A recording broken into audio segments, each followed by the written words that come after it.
अपने YouTube channel में। दोस्तों आज हम सभी चैप्टर 7 रजनी पढ़ने वाले हैं। तो चलिए दोस्तों बिना देरी के वीडियो को शुरू करते हैं प्रश्न अभ्यास पाठ के साथ। पहला क्वेश्चन है, रजनी ने अमित के मुद्दे को गंभीरता से लिया क्योंकि क वह अमित से बहुत स्नेह करती थी। ख अमित उसकी मित्र लीला का बेटा था।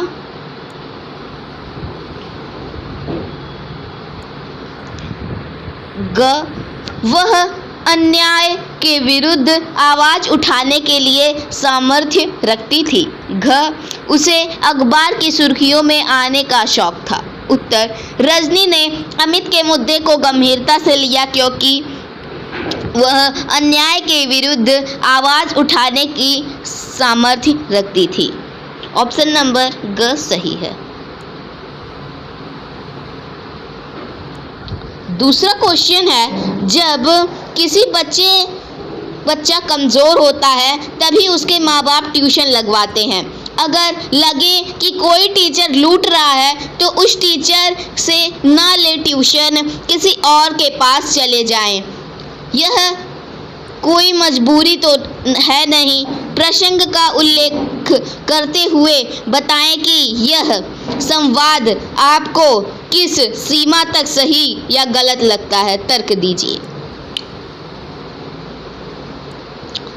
रजनी को ट्यूशन रैकेट के बारे में शिकायत करते हुए शिक्षा निर्देशक ने रजनी को से बहुत आसानी से कह दिया कि जब किसी का बच्चा कमज़ोर होता है तो उसके माँ बाप ट्यूशन लगवाते हैं। यदि कभी लगे कि कोई टीचर आपको लूट रहा है तो उस टीचर को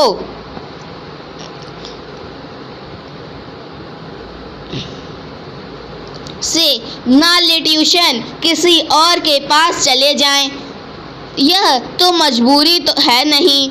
शिक्षा निर्देशक ने रजनी को जवाब दिया, वह गलत और गैर जिम्मेदारी है। किसी भी शिक्षा निर्देशक को ऐसी बातें कहने में निंदनीय है। इस प्रकार आपकी जिम्मेदारियों से दूर भागकर वे शिक्षकों को गलत नीति की ओर उनका गलत व्यवहार का बढ़ावा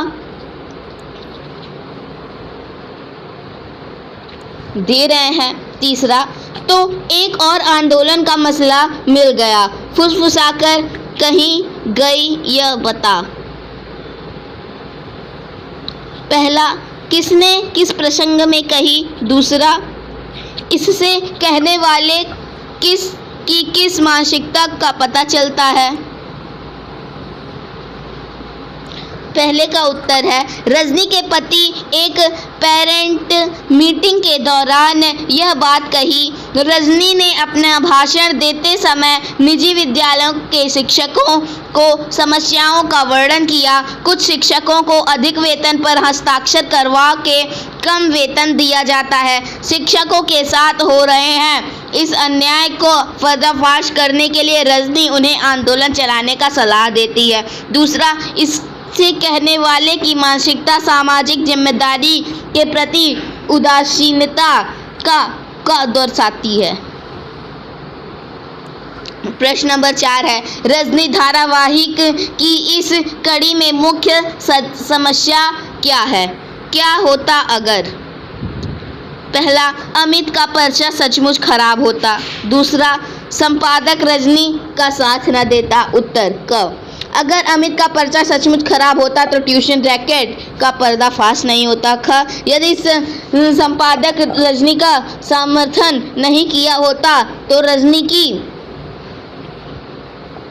अनेक लोगों तक पहुंची नहीं लोगों को कड़वे सच का कभी जान पाते। यह नियम शिक्षक अपने स्कूल के विद्यार्थियों को ट्यूशन नहीं देगा का मान्यता प्राप्ति नहीं होती।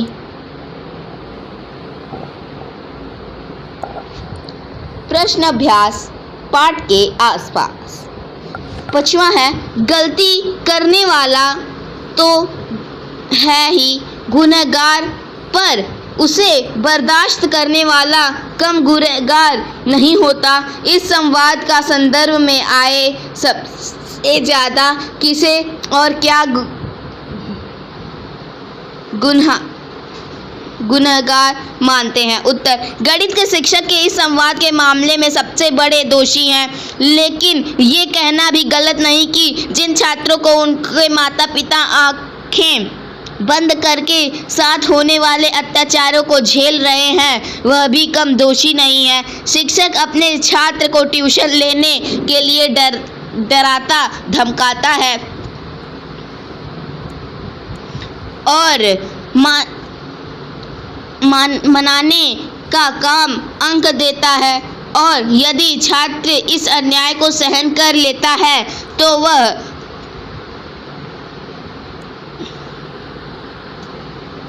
प्रोत्साहन मिलती है। यदि हम चाहें तो इसे विरोध करके दबाया जा सकता है और इस दबाव से भरे शिक्षा नीति से छुटकारा पाया जा सकता है। अगर देखा जाए तो दोनों का दोष दिया जाना चाहिए। पहला, शिक्षक जो जबरन ट्यूशन देता है और ना पर बच्चों का बुरा व्यवहार करते। दूसरा, ट्यूशन और शिक्षकों को बढ़ावा देने वाले छात्रों और उनके माता पिता भी इससे बराबर दोषी हैं। प्रश्न नंबर 6 है, स्त्री के चरित्र में की बनी बनाई धारणा है रजनी का चेहरा किन मयानों से अलग है? उत्तर, रजनी आम महिलाओं से नहीं है, वह उनसे अलग है। वह अन्य महिलाओं की तरह चुपचाप सिर्फ सुनती नहीं है, वह बहादुर है, अन्याय का विरोध करती है। हमारे आसपास गांव समाज में जो धारणा है उसके अनुसार महिलाएं बहुत शक्तिहीन और डरपोक होती हैं।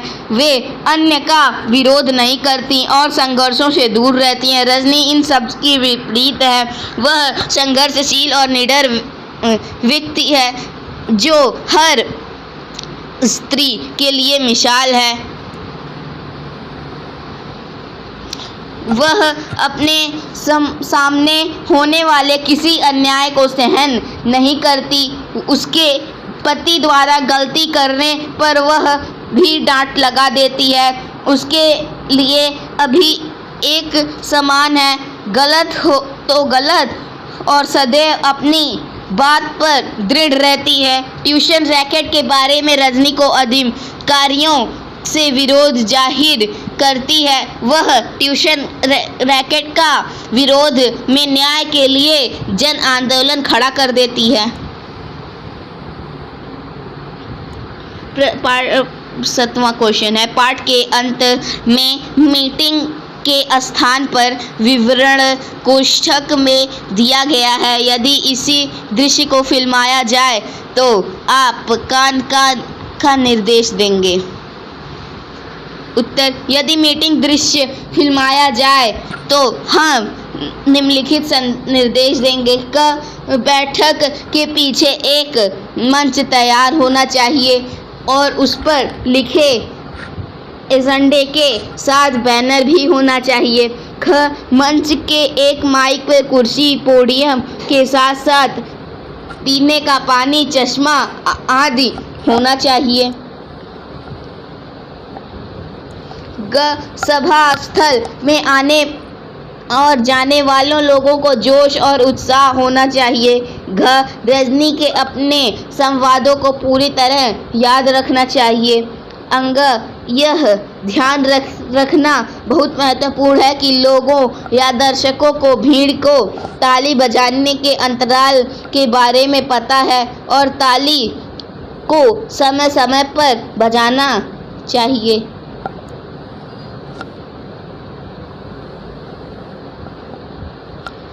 प्रश्न नंबर 8वां है, इस पटकथा में दृश्य संख्या का उल्लेख नहीं है, मगर गिनती करें तो 7 दृश्य हैं। आप किसके आधार पर दृश्य को अलग करेंगे?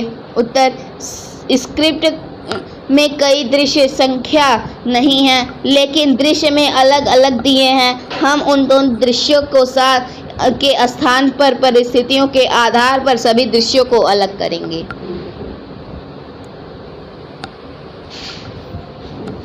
प्रश्न अभ्यास भाषा की बात पहला। निम्नलिखित वाक्यों में रेखांकित अंश जो अर्धनिहित है उन्हें स्पष्ट करते हेतु लिखिए। पहला, वरना तुम तो मुझे काट ही देती। दूसरा, अमित जब तक तुम्हारे भोग नहीं लगा लेता हम लोग कहाँ थोड़ी खा सकते हैं। तीसरा, बस बस मैं समझ गया। उत्तर, कान ही काट देती, काटना भूल जाना, छोड़ देना। स्पष्टीकरण, रजनी कहती है कि अगर लीला के घर नहीं आती तो वह मिठाई खिलाना ही भूल जाती।